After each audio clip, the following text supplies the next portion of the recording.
Um, Hello, everyone. So I'm sure you know that obesity now is a very common condition. But the thing about obesity is that almost everyone tells us about different treatments for obesity. This includes our GP, our neighbor, the media, and a lot of people don't praise surgery for obesity. So I'm going to present to you a little bit about the best evidence which we have about the effectiveness of surgery for obesity and also for type 2 diabetes. When we ask the question, is surgery a good treatment for obesity? I think we need to compare it with the best available treatment in regards to several things. So we want the treatment for obesity, first of all, to achieve weight loss.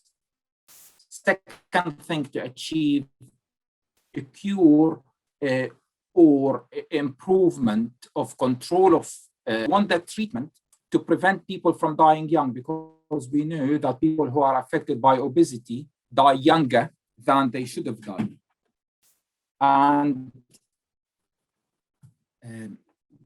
also, we want people not only to live longer life, but we want them to live longer life that is more, that has better quality. So we don't want them to live longer life that is miserable. And also we want the treatment not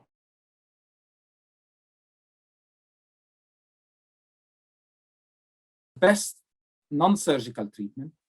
Surgery is much more effective in regards to all of these criteria.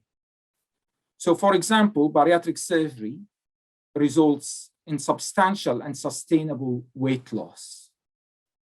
So in this graph, at the top, you will find there is a blue line, which tells you what happens to people who are affected by obesity who had non-surgical weight loss.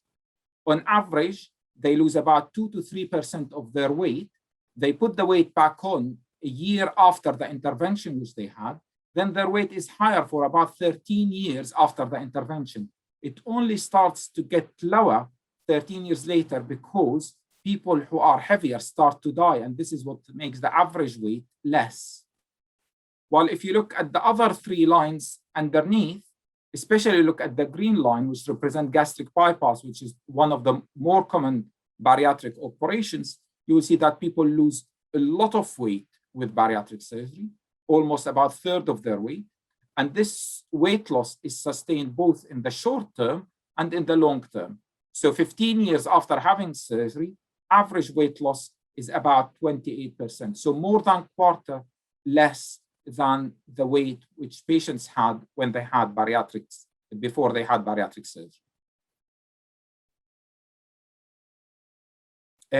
Bariatric surgery also results in a cure of medical conditions that are caused by obesity. So for example, 300% more chance of cure of diabetes if you had surgery compared to having non-surgical treatment. The possibility of heart attacks, deadly heart attacks, is reduced by 50%, reduced by half if you had bariatric surgery compared to non-surgical treatment. And surgery doesn't only cure conditions that you have now, also it prevents conditions from happening. So if you are affected by obesity and you are not affected by type 2 diabetes, if you had surgery, your possibility of getting diabetes in the future is reduced 4 times. It's not only for these conditions which are really common and well known in terms of their relation to obesity, but surgery reduces the incidence of cancer in women by 50%. Unfortunately, the risk is not as pronounced in men, but in women, the risk of cancer is reduced significantly. And all of this results in bariatric surgery prolonging people's lives. So in this study, where people who had surgery compared with those who did not have surgery or had best non-surgical treatment, the risk of dying was reduced by 25%, which is huge. And the evidence tells us that people live longer life that is of better quality. And last but not least, surgery saves money. So all of this is about obesity, and I apologize for speaking reasonably quickly just because of the short time that I have to present to you. But moving from obesity to type 2 diabetes, I think that there is something interesting there, because it's possible that you are this person whom I'm going to present in a second. It's possible that you think, I am affected by obesity and type 2 diabetes. I'm convinced about the great effect of surgery on weight loss, but I just want my diabetes to be well controlled. I don't care much about the weight loss. I just want my diabetes to be well controlled. Not interested in weight loss. Thank you very much. So in regards to that, what's my answer? Bariatric surgery, it results in remission or improvement of your diabetes.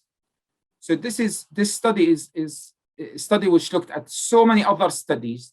We studied the effect of surgery on type 2 diabetes. And it found that about 80% of patients have complete resolution of their diabetes if they had surgery. And this is another study which looked at some of the newer medications that are available now to control type 2 diabetes. And in this study, people were affected by diabetes for a long time, and also their diabetes wasn't well controlled because a lot of them required insulin. But in this study, there was, if you are affected by diabetes, probably you know about HbA1c. It's a blood test which tells us about the control of diabetes. And in this study, they found that those who had surgery had significantly bigger decrease in this HbA1c, indicating much better control of diabetes compared to the best non-surgical treatment, including newer diabetes drugs. And after the surgery, despite those people's diabetes being advanced, 45% of the patients who had gastric bypass were not on medications after the treatment. And everything which I said is supported by our guidelines. So the National Institute of Clinical Excellence, it tells us what treatment we should give for each condition. And in regards to this, it tells us that people who are affected by obesity should be offered bariatric surgery. And this includes even people whose body mass index is 30 to 34.9, which is what we describe as mild obesity. And in people who are coming from Asian background, all these BMI values, body mass index values, should be reduced by 2.5. So if you are affected, you don't even need to be affected by obesity. You just need to be overweight with your body mass index being about 27.5, 28, and having type 2 diabetes. And then the recommendation is that you should be offered bariatric surgery. I will speak very quickly about the surgical options that we have. I offer 3 surgical options. There are other surgical options. Some of them are very good, but I offer 3, which I believe that they have the right balance between benefits and risks. The first operation that I do is called sleeve gastrectomy. In this picture, you see at the top, this tube is your gullet, and it's behind your breastbone in the middle. That tube is followed by the stomach, which is this big sac in the middle of the screen. The stomach is followed by small bowel, which is this long, thin tube which fills up the tummy.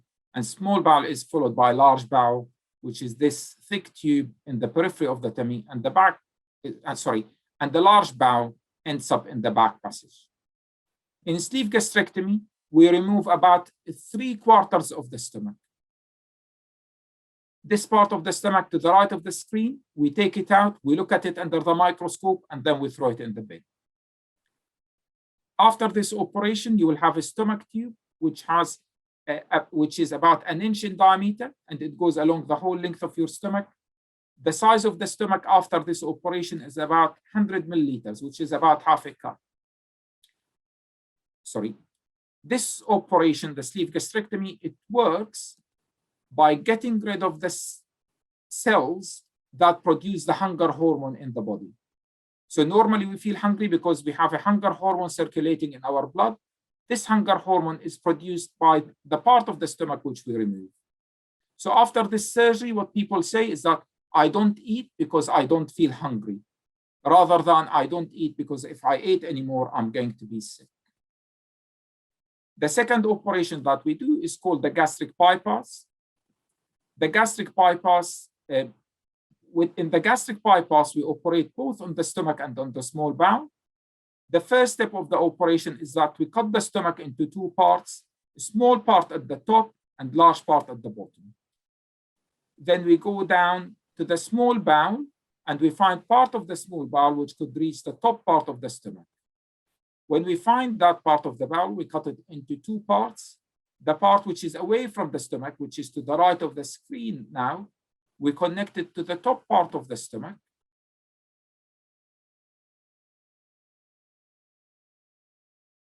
And then the other side, we connected about 1 meter down the line from the previous connection.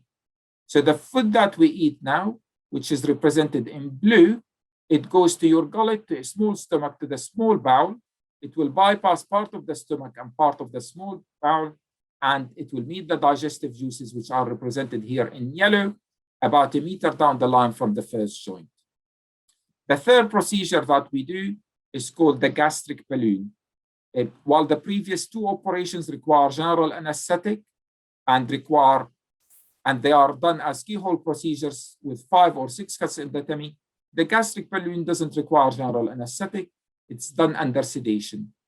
And it mainly involves doing a camera test, so like gastroscopy through the mouth. And then we put the balloon with the camera, and then when we are happy that the balloon is in the right place, we inflate it with fluids, and then we leave it behind. And this reduces the functional size of the stomach. So you will not be able to eat as much.